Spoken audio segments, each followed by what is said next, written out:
આ રેશન કાર્ડમાં જો તમારે નામ ઉમેરવું છે તો નામ ઉમેરવા માટેની પ્રોસેસ કઈ કઈ છે, કયા કયા ડોક્યુમેન્ટ લાગે, મલ્ટિપલ તરીકે નામ ઉમેરો થઈ શકે છે, કઈ કઈ રીતે, જેમ કે તમારી પત્નીનું નામ ઉમેરવું છે, મેરેજ થઈ ગયા છે અને તમારી પત્નીનું નામ ઉમેરવું છે તો ઉમેરી શકો છો. જો તમારું નાનું બાળક છે અને નાના બાળકનું તમારે રેશન કાર્ડમાં નામ ઉમેરવું છે એના માટે કયા કયા ડોક્યુમેન્ટ લાગે, અથવા ઘણીવાર એવું બને છે કે રેશન કાર્ડમાં પહેલાં નામ હતું અને હવે નીકળી ગયું છે, એના માટેની પ્રોસેસ કઈ કઈ છે અને કયા કયા ડોક્યુમેન્ટ લાગે. રેશન કાર્ડમાં તમારી પત્નીનું નામ ઉમેરવા માટે કયા કયા ડોક્યુમેન્ટની જરૂર પડે છે. ડોક્યુમેન્ટની વાત કરીએ તો અરજીપત્રક તમારે કોઈપણ શાખામાં મળી જશે, જેમ કે ગ્રામ પંચાયતના વીસી ઓપરેટર અથવા તો મામલેદાર કચેરી તમને મળી આવશે. ત્યારબાદ તમારા પત્નીના આધાર કાર્ડની જરૂર પડશે, ઓળખાણ અને વેરિફિકેશન માટે મેરેજ સર્ટિફિકેટની જરૂર પડશે.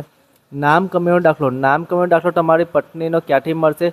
નામ કમીનો દાખલો તમારા પિયર હશે, એ તમારા સાસરી અને તમારા પિયર હશે ત્યાંથી તમને રેશન કાર્ડમાંથી જે નામ કમી કર્યું હશે ત્યાંથી તમને નામ કમીનો દાખલો આપવામાં આવશે. ત્યારબાદ રેશન કાર્ડની નકલ, આટલા ડોક્યુમેન્ટ તમે તમારા પત્નીનું નામ રેશન કાર્ડમાં ઉમેરો કરી શકો છો. હવે વાત કરીએ કે જો નાના બાળકોનું રેશન કાર્ડમાં નામ ઉમેરવું છે તો એના માટેની પ્રોસેસ અને ડોક્યુમેન્ટ કયા કયા છે. તો નાના બાળકો માટે જન્મનું પ્રમાણપત્ર, બાળકનો આધાર કાર્ડ, માતા પિતાનો રેશન કાર્ડ, ઓળખાણ માટે અને એડ કરવા માટે માતા પિતાનો આધાર કાર્ડ, ઓળખાણ માટે જરૂર છે.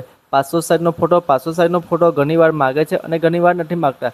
આ બધી પ્રોસેસ હવે તમારે ક્યાં જઈને કરવાની છે? આમાં તમે બે રીતે પ્રોસેસ કરાવી શકો છો, એક ઓનલાઈન અને એક ઓફલાઈન. ઓફલાઈનમાં આપણે વાત કરીએ તો તમારા તાલુકા પંચાયતમાં મામલેદાર કચેરી અથવા તો ગ્રામ પંચાયતના વીસી ઓપરેટર પાસે જઈને આ અરજી કરવાની રહેશે. તમે ઓનલાઈન પર આ પ્રોસેસ કરી શકો છો. ઓનલાઈન કરવા માટે ડિજિટલ ગુજરાત નામની એક વેબસાઇટ પર ત્યાં જઈને તમે ઓનલાઈન પણ કરી શકો છો.